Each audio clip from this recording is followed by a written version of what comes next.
Hi everybody, I think everybody is fine. Today we will discuss content aware mob tool. We'll discuss this tool and this is very easy to remove some object from any website or any field with Photoshop. Okay, let's start. See, first we have to select the polygon lasso tool like this.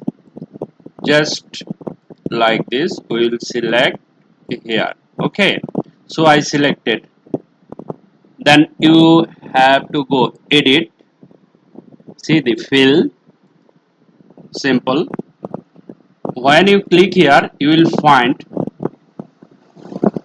content aware, just click and click OK. That's it, control D.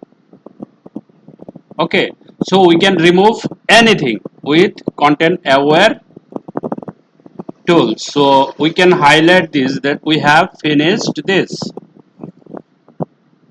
Thank you very much for watching video. Bye bye.